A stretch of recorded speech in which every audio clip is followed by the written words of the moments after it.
future will bring, no man can say. But one fact is certain. Mankind stands at the crucial crossroads of history, the threshold of a new era, the atomic age. For the people of the U.S., skilled in the uses of science and technology, the atomic age is profoundly significant.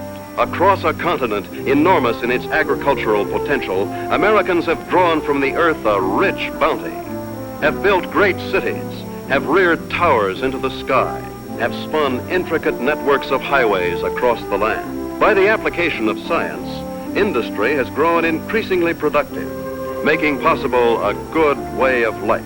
With assurance, Americans look with an abiding faith to the future. For many, citizen and scientist alike, atomic energy means the promise of a more abundant life.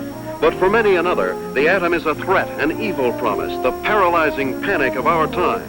Thus, to answer the perplexing question of the atom and its implications, the people have turned their attention to the forum of public affairs, have sought to search out realities, to find the facts, or to listen to men of science, like Dr. Jeremiah Morley, famed geologist, the embattled founder of the now defunct Society to Save Civilization.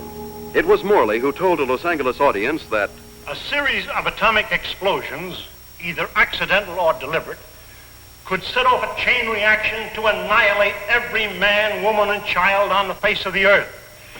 It could cause the death of every living thing. In a gloomy report, Morley took a dim view of history, recalled the tragically repetitious story, the decline and fall of all past civilizations. Said Morley, modern civilization could, by the phenomenon of atomic fission, be brought to dust and ashes. For example, if an A-bomb were detonated at the Empire State Building, the area of total destruction would cover an area of 2 miles. Now, since the A-bomb is already obsolete, consider the area of total destruction of an H-bomb. And science has promised us bombs 1,000 times more powerful, poisoning with radioactivity all the air and water of this earth. This could mean not only the end of our own civilization, but the very possibility of any future civilization. What are we going to do about it? I'll tell you what I am going to do about it. I have a plan to preserve human life on this planet. I hope you will join with me in carrying it out.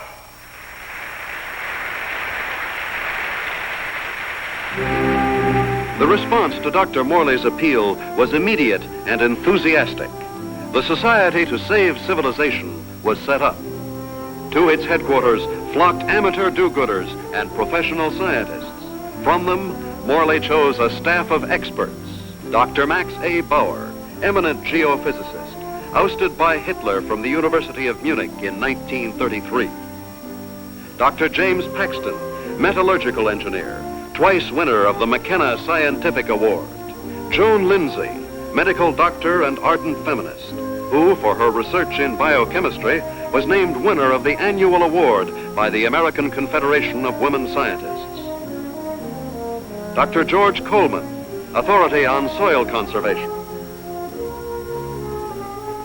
And Andrew Ostengard, sandhog, explosives expert, Marine veteran of World War II. It was this team, qualified each in his own way, that helped set in motion Morley's audacious project, a daringly planned program, which he took 3 months later to the board of directors of the Carlyle Foundation. And so my colleagues and I believe that humanity can escape annihilation, can find a temporary haven, a promise of hope that, come what may, life can be sustained deep within the earth itself. Far below the surface, we shall seek a natural, a geological shelter. We have a team ready for the effort. All we lack are funds. Can we get them from your foundation? Dr. Morley, I believe it would expedite matters if I were to ask the questions. We're laymen, you know. First of all, isn't the inside of the earth solid? The interior of the earth is made up of vast caverns and air pockets, joined by natural avenues leading from the surface. Natural avenues? Funnels and fissures. Such a fissure lies within the world's largest extinct volcano at Mount Nelly. That is where we intend to start our journey. Well, these funnels, how far down do they go? Hundreds of miles, perhaps thousands, to the very core of the Earth. But isn't the inside of the Earth, the very core, a molten, fiery mass? To the contrary. The latest body of theory holds that the inside of a sphere, such as the Earth, is cooler than the temperature at its surface. And how would you traverse these thousands of miles? Dr. Coleman, the perspective drawings, please. This is a cyclotram. A what? It's an amphibious conveyance based on the principles of an ovoidal bathysphere. A what? Like a submarine, with the mobility of a tractor. Its head contains a burrowing device, and its walls can withstand extremes of temperature and pressure. But even with the cyclotram or the bathysphere or the whatnot, how do you know you'll be successful in finding this underground haven? We don't know, but we must try. There is no other alternative, no other course, no other hope of keeping the spark of life alive. And the cost?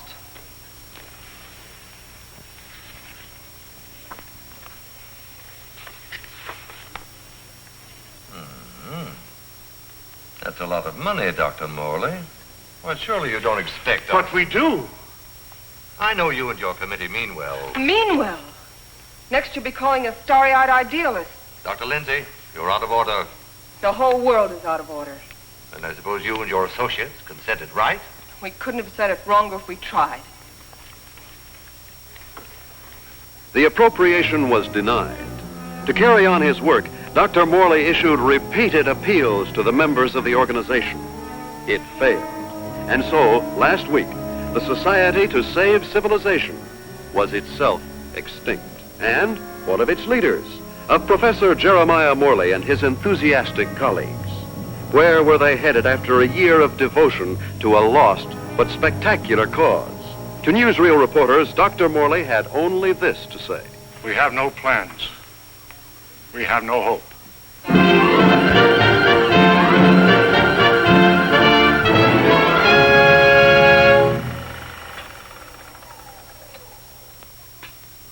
Better stand by, Frank. We may want to run that again. Well, gentlemen, what do you think? It's like asking a man what he thinks of his own obituary. I thought you'd like to see it before its release in case you had any objections. Now he thinks of our objections. You've been crucifying us for a year, Mr. Thompson, in the newspapers you edit, the magazines you publish, and the syndicates you control. And now this newsreel. Just a minute, gentlemen. You seem to have me confused with my father. He dictates the policies of our publications. Like father, like son. Nothing, Dr. Bauer, could be more unscientific. As a matter of fact, my father and I never see eye to eye on anything. So he's the villain of the piece and you are the hero. Quite the contrary. My father has all the virtues of our society. He makes the money, I spend it. The large occupation. Oh, I have no occupation. I'm strict. You wouldn't. That idea of yours, Dr. Morley, about exploring the inside of the Earth. You know, I'd like to try that, just for the kicks. I'm sure you wouldn't find it very exciting. Oh, I don't know. Gentlemen, I came here tonight with a proposition. I have some money of my own. I would like to finance your project. Are you serious? Sit down, my boy. There's one stipulation, however. I go with you. And what could you do? I'm afraid you don't realize what you'd be up against. Going 1,000 miles inside the Earth, just to satisfy a whim? Gentlemen, you act as if the fate of humanity hung upon you granting me this whim.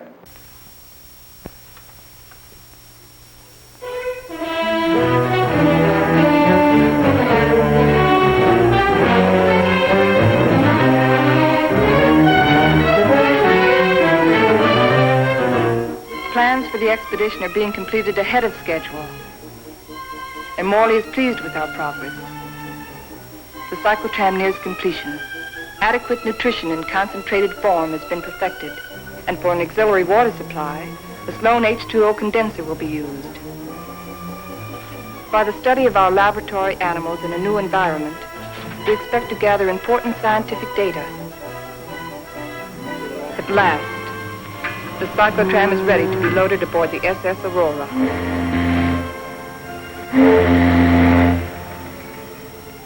Our destination, the extinct volcano, Mount Nele, where the inside of the earth begins.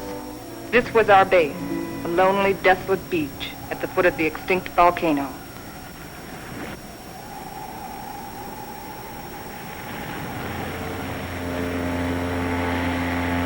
Well, let's go.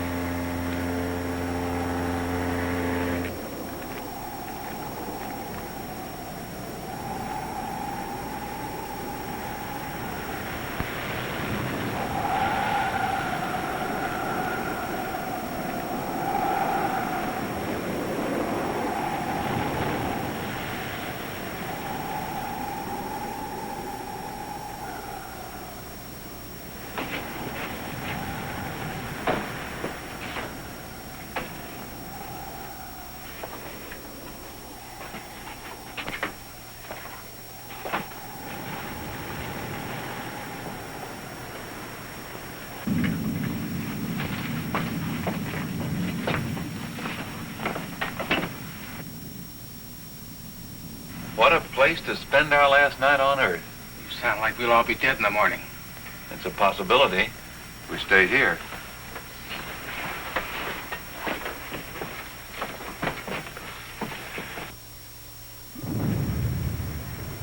Andy, take the controls. Follow the ridge line. Keep out of the ravines. Descend at an angle of not more than 33 degrees.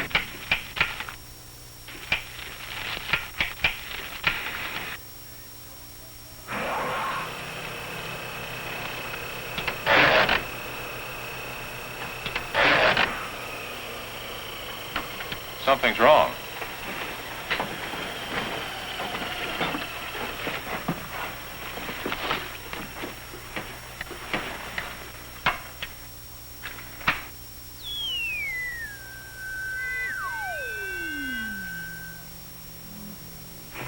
Now try it.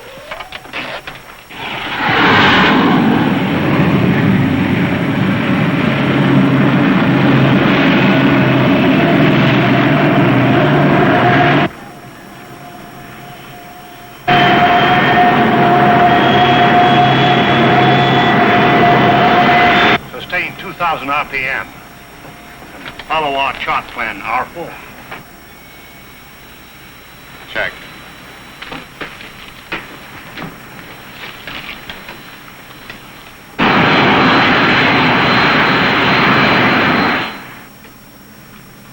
What's our elevation now? Approaching 6,300 feet. Angle of ascent, 19 degrees. Speed constant, 2,100 RPM.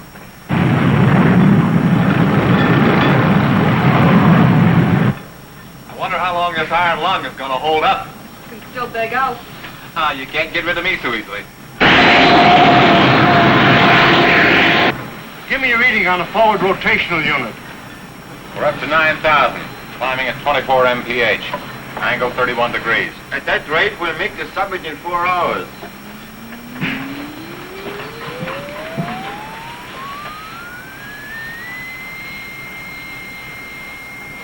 Dr. Mullen, we are meeting some unstable isotopes. Increase the lateral unit to 12,000. Say, this is getting rough.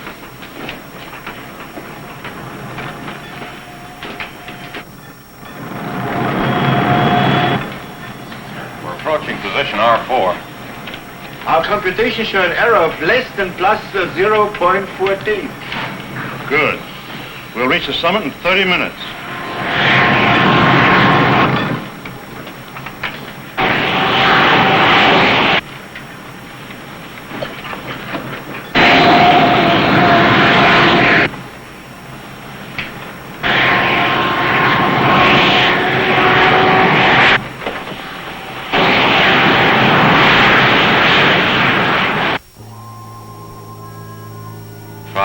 And 27 minutes.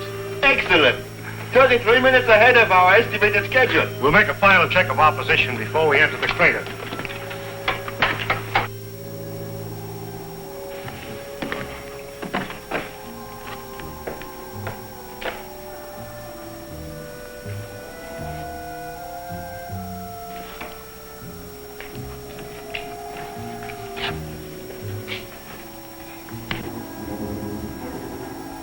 glad the professor picked this volcano for our expedition.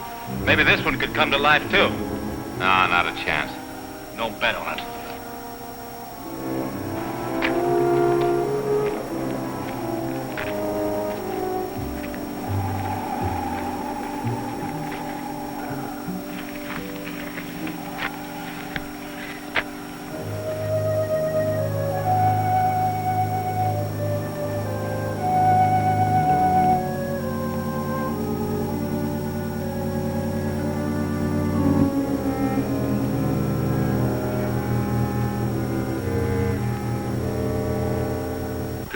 There's no reason for us to wait till dawn. We'll proceed into the crater now.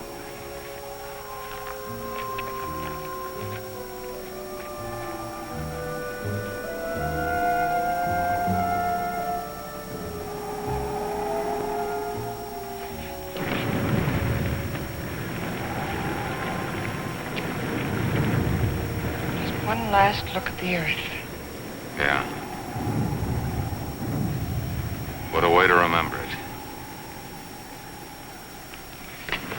Follow the downward spiral. Keep to the inside ledges. Speed 1,200 RPM.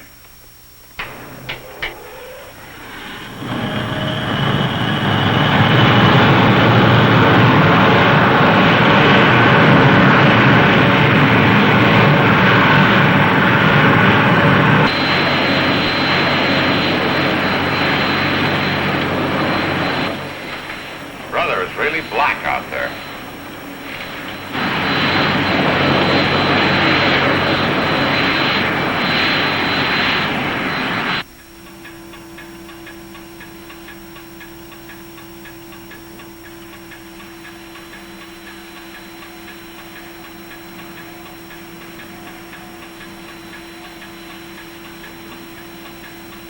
As we descend ever deeper into the volcano, I have observed no unusual physical symptoms.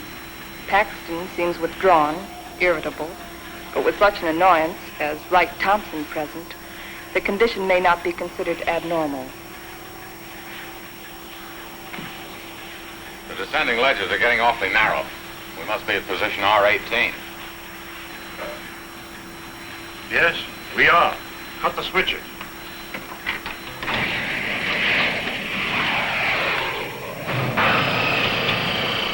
We'll be doing some hiking now.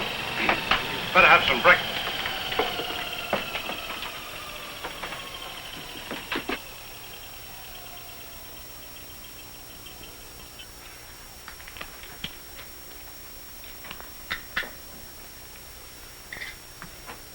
Rise and shine. Morning. How can you tell? Breakfast is served. Breakfast. Well, I've always said there's nothing like starting off a hard day's work than with a good breakfast. Hey, Doc? How would you know? You don't like my kind of guy, do you? Not very much. But I'll make an exception of you. You I don't like a lot. Coleman, take the controls. We'll scout the way on foot for you. Follow on down along the widest ledge.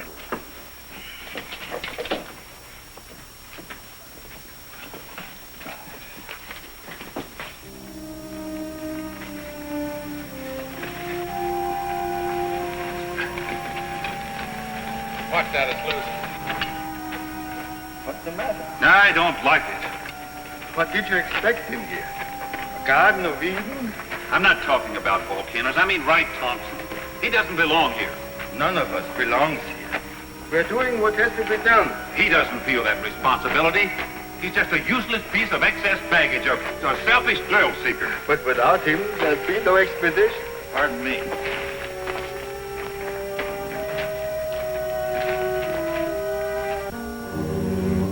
Kind of deep down there, isn't it?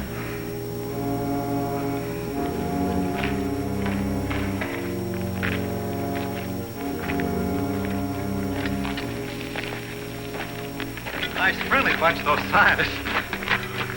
Oh, what's your trouble? Oh, nothing, but don't they ever talk? Not unless they got something to say.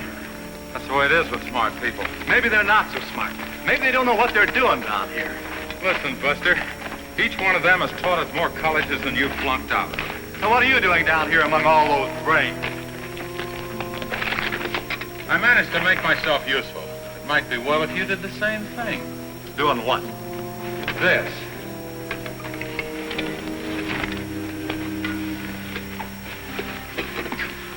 You lead the way for a while.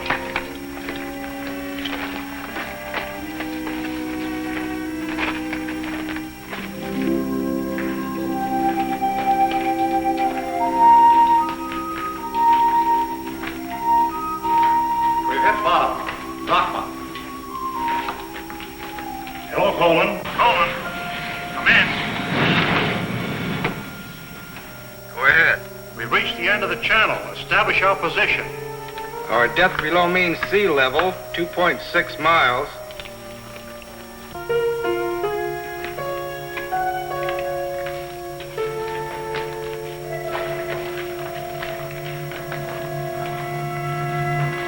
The Angstrom Underground Geological Expedition reached this point June 12, 1938, and was unable to proceed further. Why anyone who follows us should want to go further, we do not know, but we assume that they have good reason for doing so. Good luck. If Engstrand were living today, he'd know the reason. The world has changed since 1938. The world has changed since yesterday. We better get to work.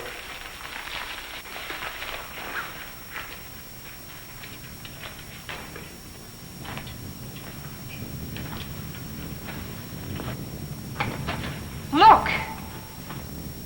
That's pressure from the other volcano. We'll have to work this side.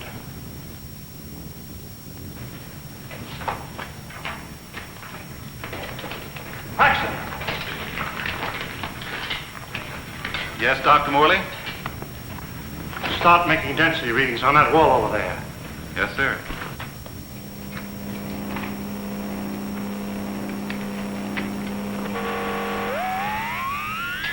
This is it, the point of least resistance. Okay, Andy. I'm ready. We'll all go back to the cyclotram.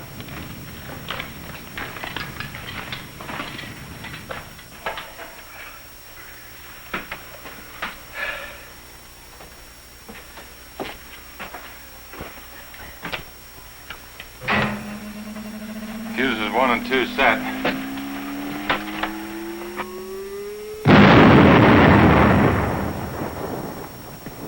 I wonder what we'll be running into. There's only one way to find out.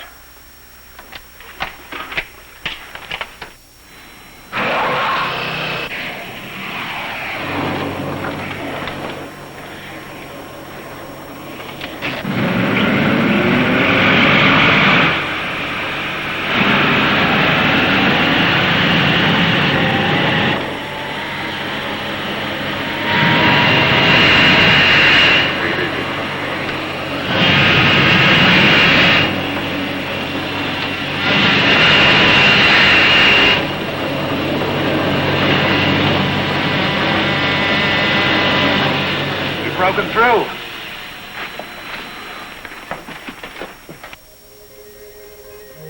Looks like a tunnel.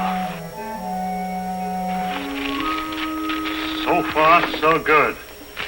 Put on your gas mask just in case.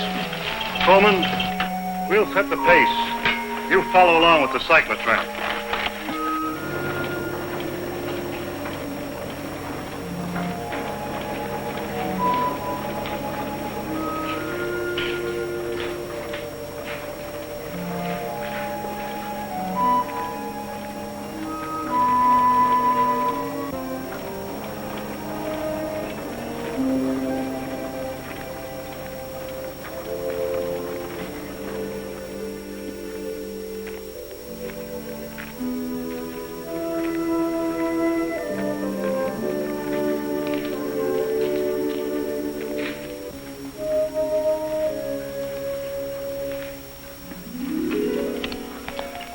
The air is fresh and clear. You can take your masks off. Pressure seems normal.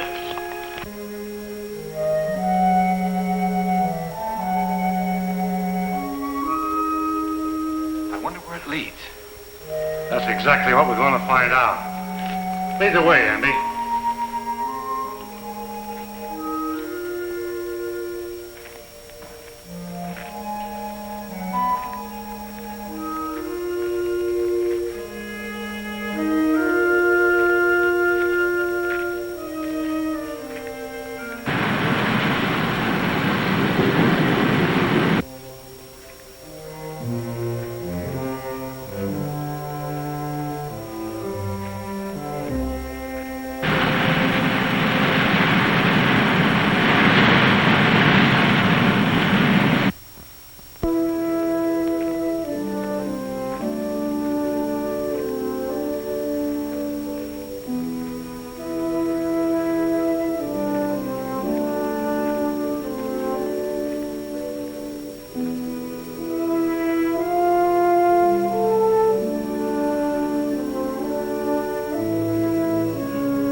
How did it all happen?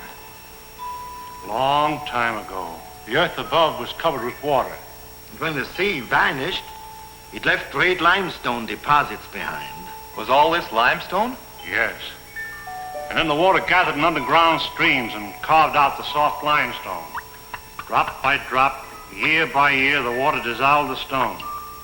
Each drop carried a tiny particle of sediment. That's what formed these columns, about an inch every 1,000 years. Well, how long did this whole process take? About 200 million years. Hello, Coleman. Coleman, bring up the tram. We'll proceed from here.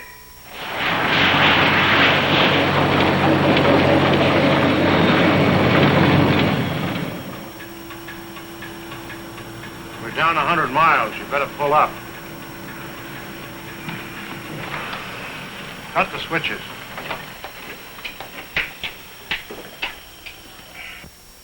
It's funny. When we first got here, I felt a sort of exaltation. Now I feel depressed. I don't know why. The oxygen content is adequate. I know, but I too feel suffocated. Maybe it's the unreality of this place. You know, once when I was working in the Holland Tunnel, I got cut off from my crew for 10 hours. I felt this way then.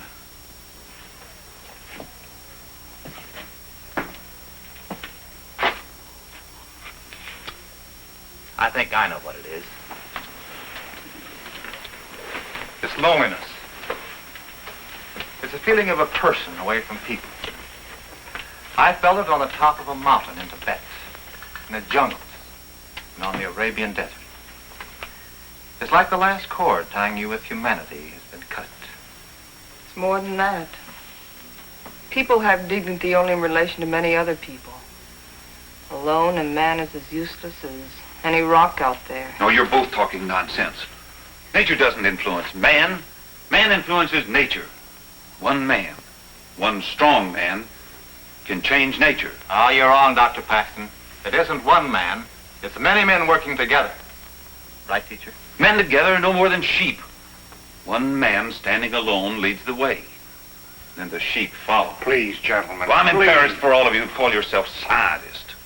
Swayed by a self-indulgent young fool. I'm going ahead. I hope that by the time you catch up with me, the atmosphere will have cleared the cobwebs from your brains.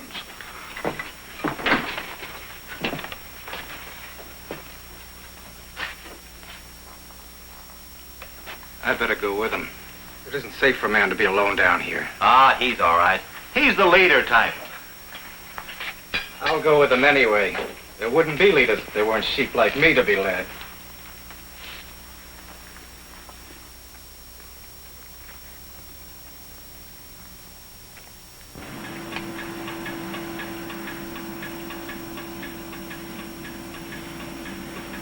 I still don't see any sign of Paxton and Coleman. Well, keep going.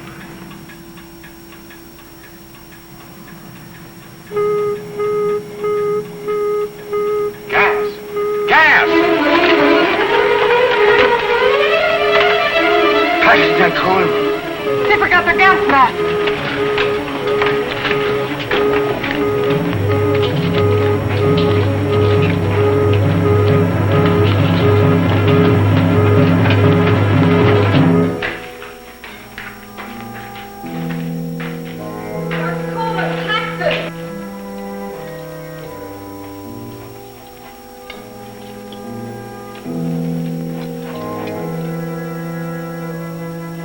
There they are!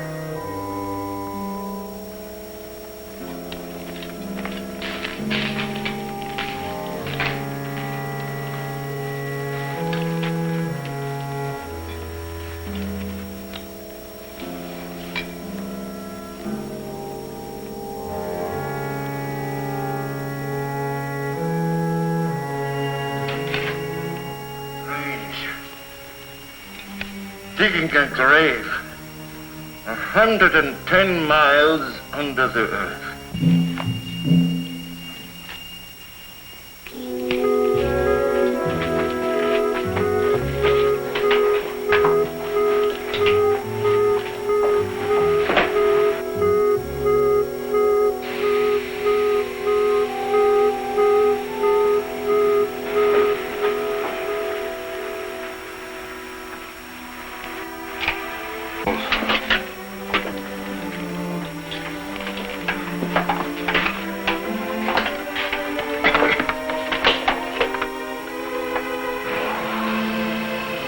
on. It's too late to turn back now.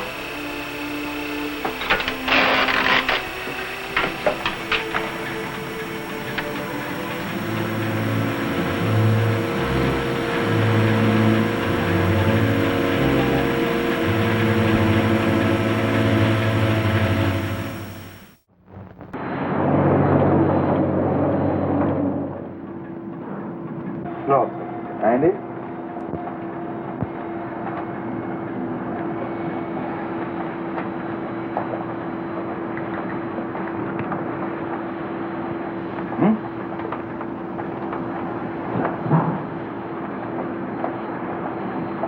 You know, right now I'd give $1,000 for a good hamburger. And another 1,000 for onions on it.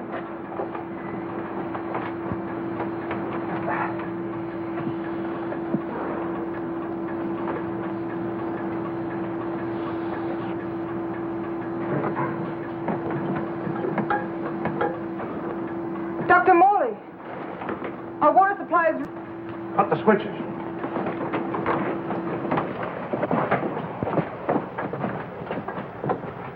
Polluted by the gas fumes. Yeah, somebody left it open. Back there just before Paxton and Coleman took off. I guess I forgot to close it. Oh, Andy! It was an accident. An accident? We may never find water again. Now I suppose you'd give $1,000 for a glass of that. Andy, there's a job to be done. We've got to find water fast, and in this area. Yeah, I know. We got about a chance in 1,000 of finding it.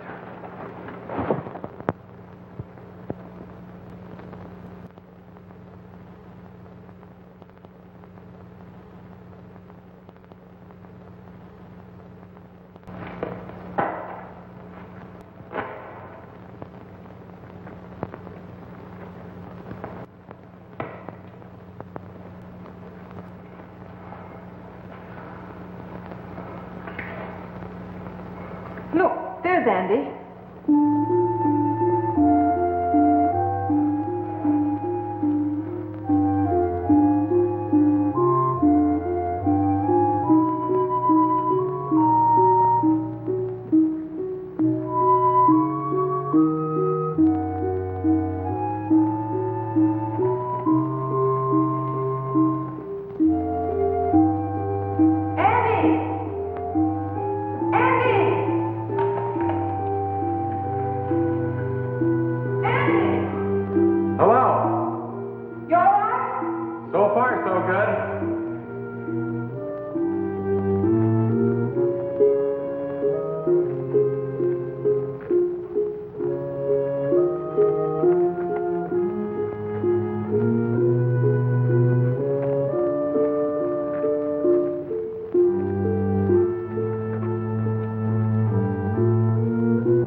No water here!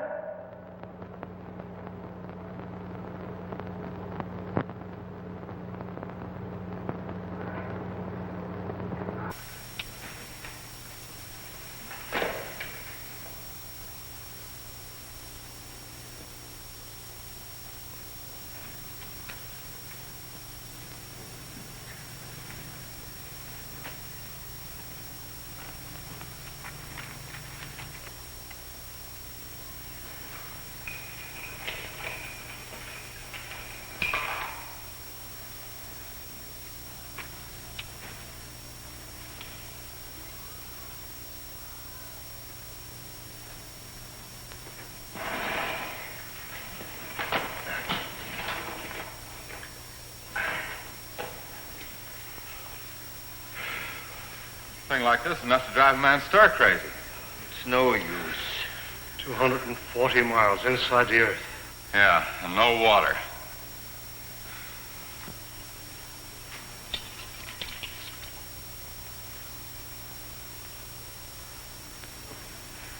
Here. I've been setting it to the animals.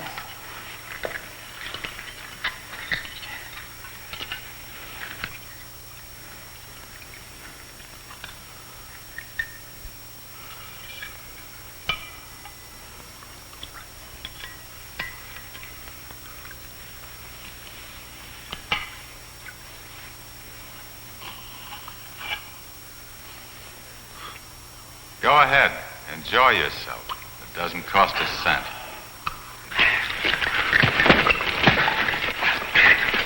Stop it! Andy!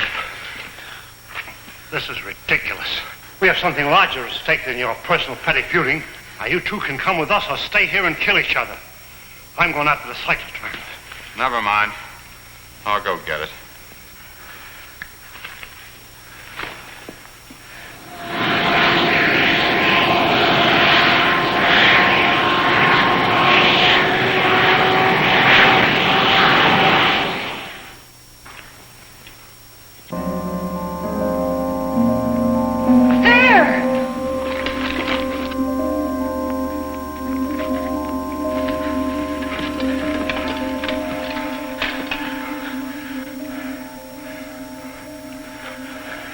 Oil.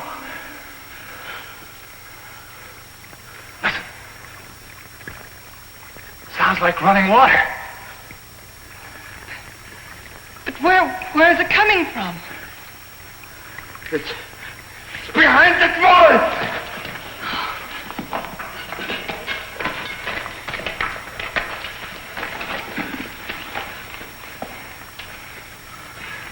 It is running water. Well, why don't we go through the wall with a cyclotron? No. There's this brother. There's still such a thing as too much butter. It could be an underground sea. Andy, bring a couple of heavy hammers.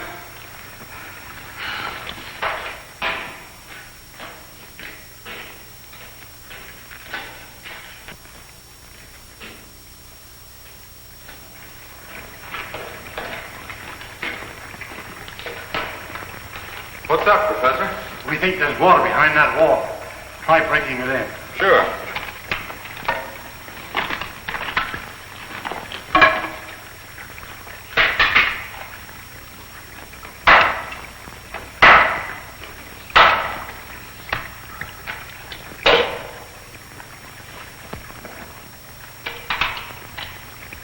I brought 2 hammers, you know.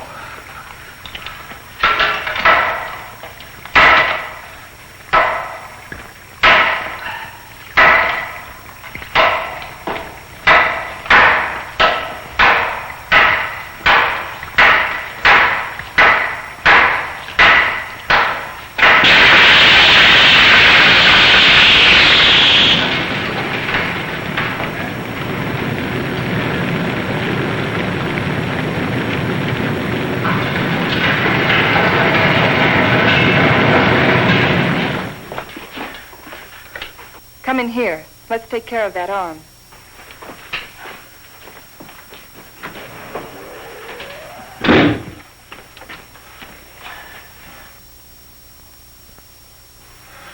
The outside temperature is rising fast. It's up 280 degrees now. It looks as if it could go on forever.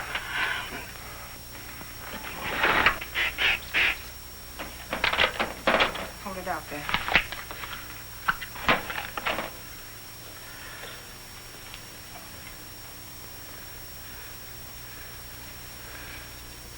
Outside temperature. It's dropping fast. The outside pressure is dropping, too. Good. Condensation will soon take place. There. You're a pretty good doctor at that. You're a pretty good patient at that. Thanks. Here, slip this on.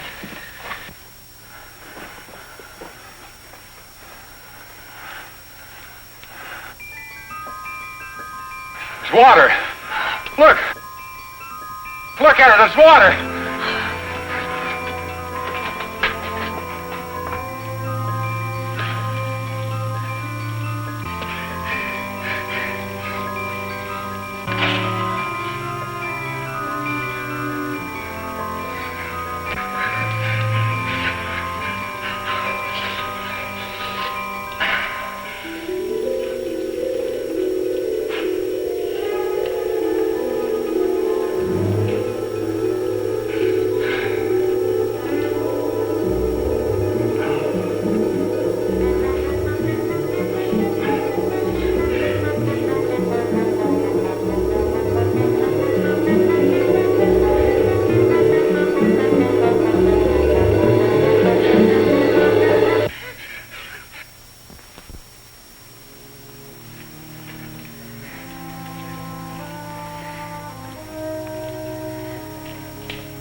Joan, are you all right?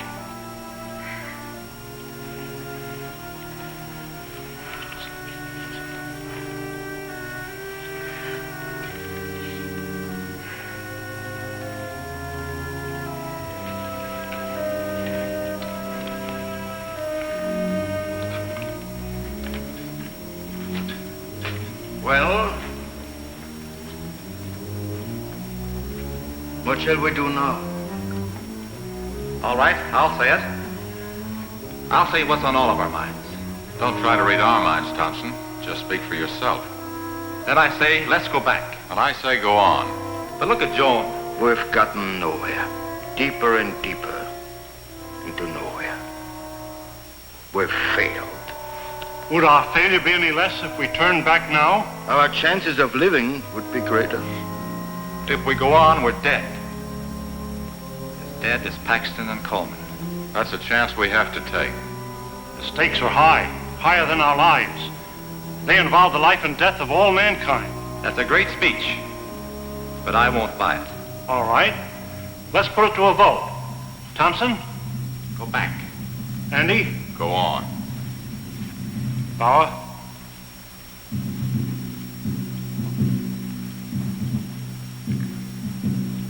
Go back. Go on. Seems to be a deadlock.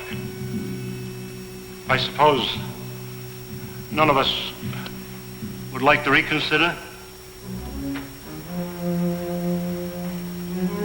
Doesn't woman suffrage count here? What do you say, Joan? I say go on, and let's not waste any more time about it.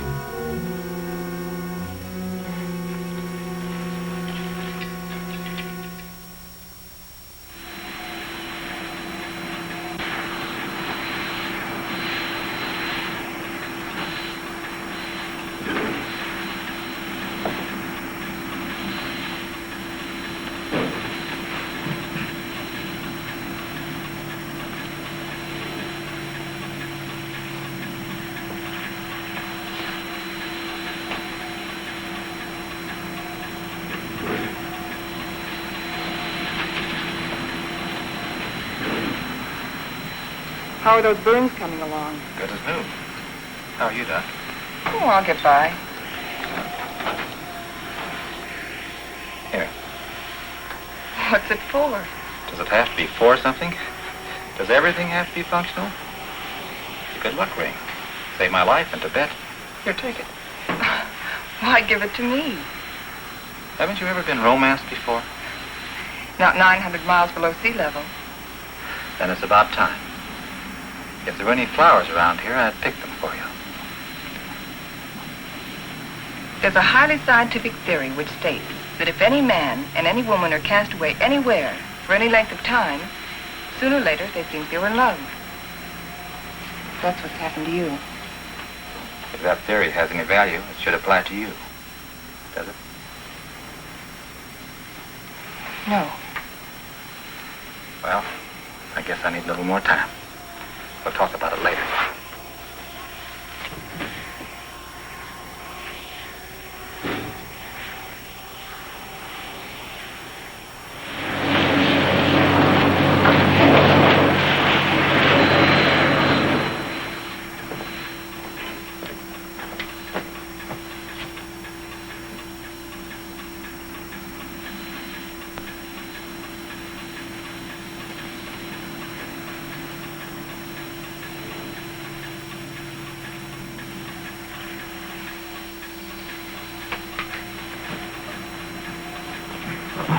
Hey, how about pulling this jalopy level for a minute? Just long enough for us to get out of these straitjackets and stretch.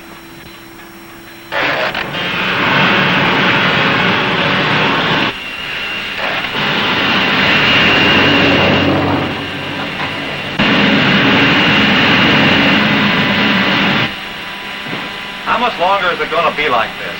Oh, right. What difference does it make? Plenty. If it's going to be like this the rest of the way, why go on? Why waste time? That shouldn't make any difference to you. You've never done anything but waste time. Listen, you meathead. Just because you're a sand hog that likes to go groveling around in the ground. And you're a mountain goat with his head in the clouds. Stop it, both of you! I've had enough of this. What's happened? I don't know. Too much water.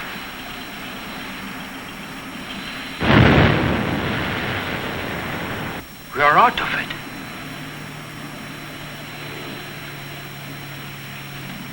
This might be what we're looking for. Let's make a landing and explore the area.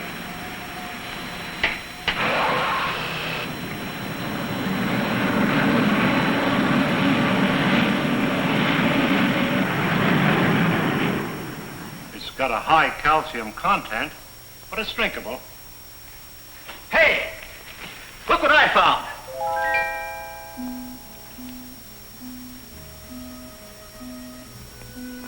They're cave pearls. Cave pearls? How much they worth? Calcium carbonate. Calcium carbonate. Well, how about this? Sulfate of lime. Plaster of Paris. Professor, you take the romance out of everything. Here you are, Doc. 2 souvenirs from Hades, vacation land of the underworld. Thank you. Back home, I'll be the envy of every kid on the block. I'm not so sure, Joe. Take a cave pearl into the sunlight, turns gray and ugly. And the flower? It'll crumble to dust. Hey, Professor, how about these fish? It's a rare species. They're edible, though. They have no eyes. I think I'll stick to pills. They lost their eyes 10 million years ago.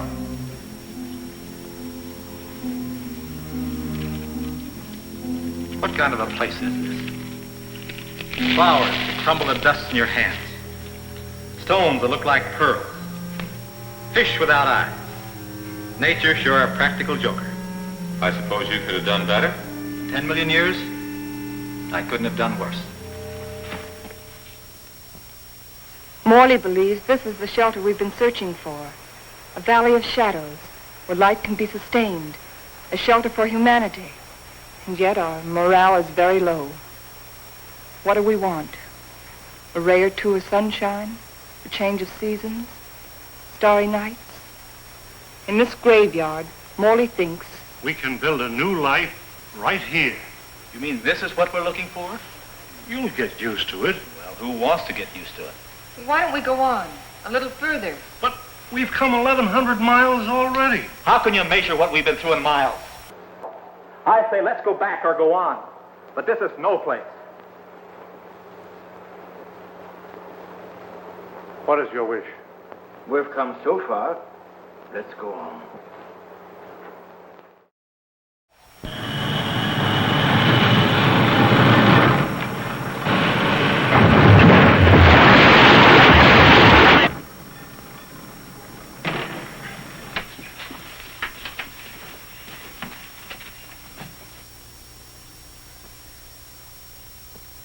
Well,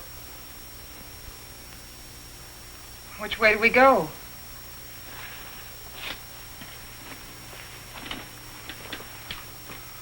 I suppose we'll have to explore both channels. I'll take the right one. Right? You take the other. Why me? I'll tell you why. I'm sick of taking your orders. That's the trouble with you, Thompson. That's all you do is take, you never give. Without me, there wouldn't have been any expedition. Well, that's not enough. It's time you gave something yourself and not your pocketbook. Andy. We might as well get started.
And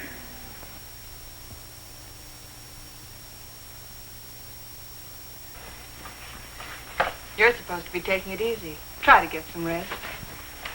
Listen to me, Wright. You've been like this for days. How long can you keep it up? He didn't like me any more than I liked him. Yet he saved my life. It doesn't help brooding over it. But he died saving my life. He did what he believed was right.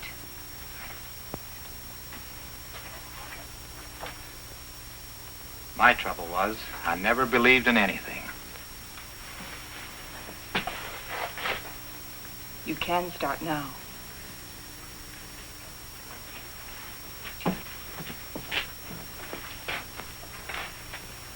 Morley wants to go back to that Valley of the Shadows he liked so much. Well, it's better than this. But it isn't good enough. What do you want to do? I too want to go back. But all the way back. Now that Andy's dead. Now that Andy is dead, we've got to go on. We've got to, until we find what we're after. If we fail, then we can talk about going back.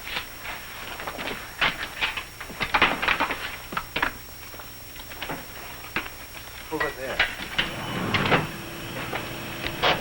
Good.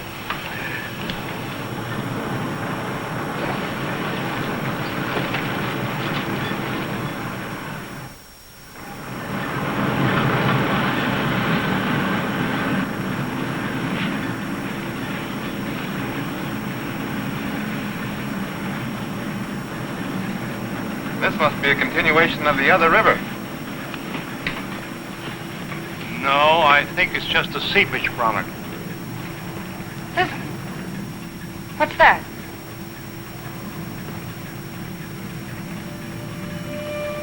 Look! It's like daylight.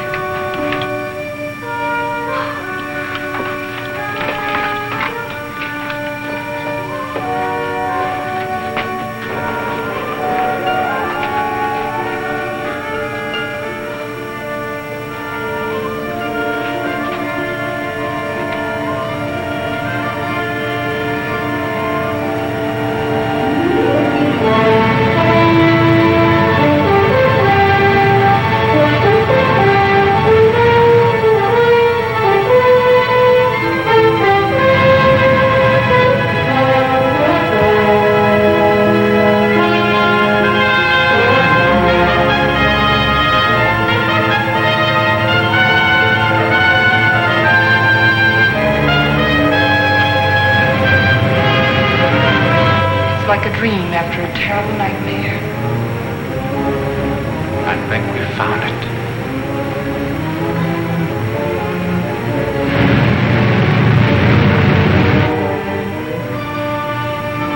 Promised land.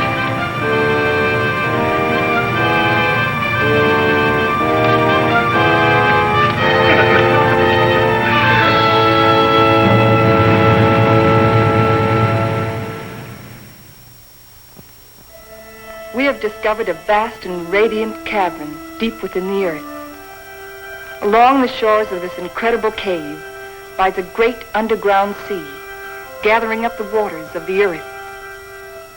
A strange, sunless light is reflected from the phosphorescent dome. The glowing peaks are weathered and sharp, and the gullies deep. The wind is soft, and the climate pleasant. Vapors rise up into the bright dome, forming luminous clouds.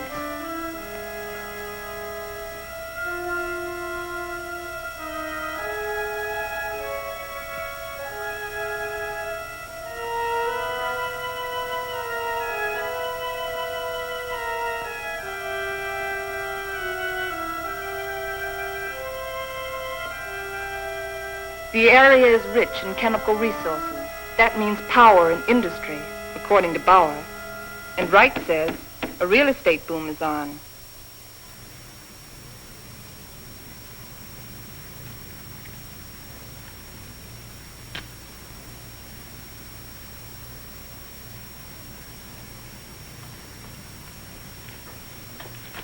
You got a match? Sure.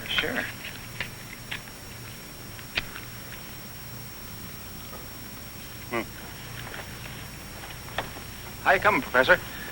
Uh-huh. Still feeding those rabbits? They eat like pigs. Small wonder. They're expecting in a couple of weeks. All of the rabbits? No, silly. Just the lady rabbits. Tell me more. Here. Make yourself useful.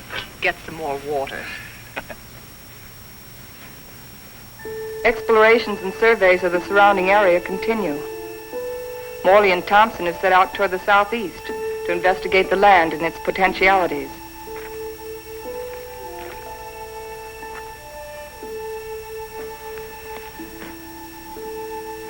This is a strange kind of sand. That's not sand, that's volcanic ash. The ash will make good fertilizer for our crops. Crops? Let's face facts, Morley. This is a desert. The very word means deserted by life. And you talk about crops. It can be irrigated. This country has everything. Water, soil, air, heat. Yeah, you're forgetting one thing, though. No sunlight. Science can adjust that. Crops can thrive without sunlight. Perhaps. But can we?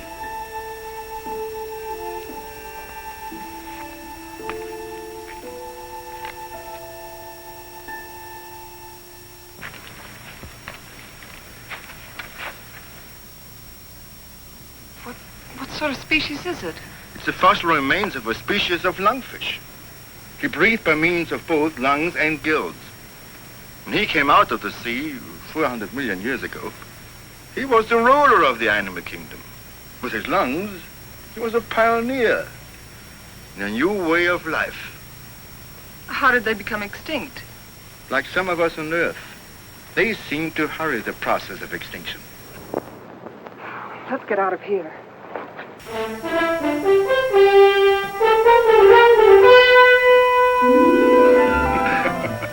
What's the matter? You act like you swallowed a canary for breakfast. This is the day, right? This is what day?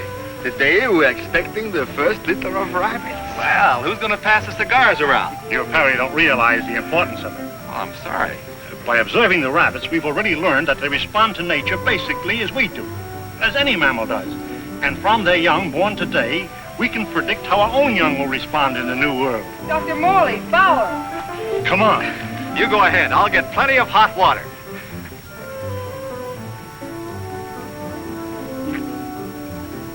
Well, how many boy rabbits and how many girl rabbits, huh? What's the matter?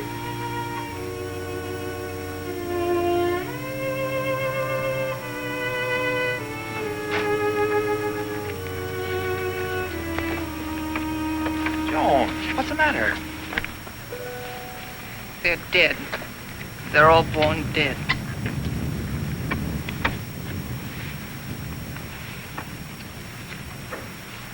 I can't understand it. Why? Why?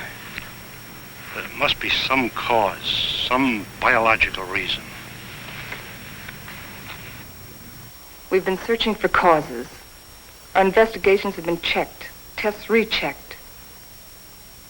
Examination of genetic tissue proves that all experimental animals born here are sterile.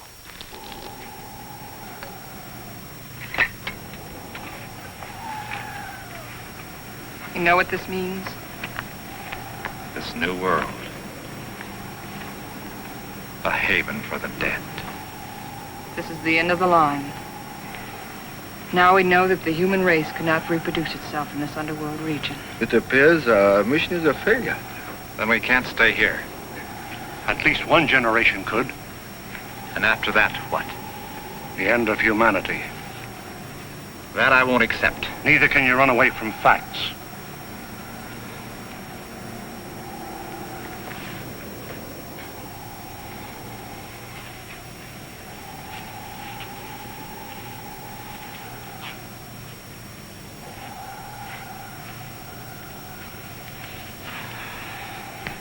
I've always run away. Climbing mountains. Trying to prove something. I don't know what. I too ran away instead of fighting. And now I've run away again. And I was always afraid I couldn't compete in a man's world. I think I want to go back and try again. Go back to what? To a world bent on self-destruction? We can live the rest of our lives here in peace. Morley, you're wrong. This isn't peace. This is a resting place for the living dead. I don't believe it's the end of the world. I don't believe it's the end of mankind. You're young. You don't know. I've lived through the terrors of 2 great wars. I've had enough.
Take over.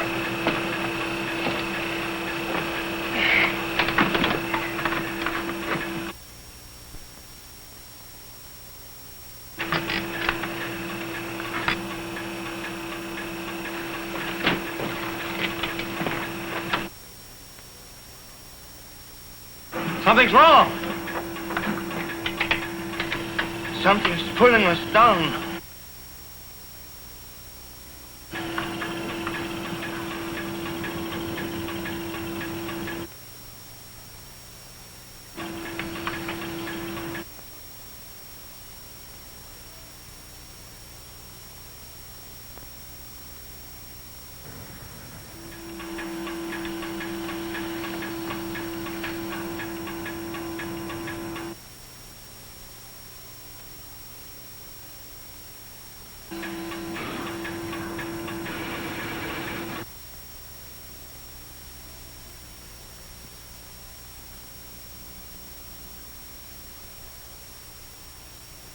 We are lost.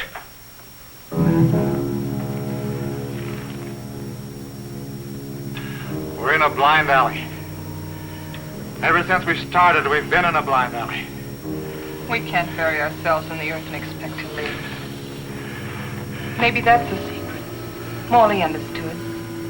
Strange. We didn't know it before. I used to be afraid of death. I was afraid of life.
above the level of the underground sea. We found a channel to the upper ocean.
There's life on that island.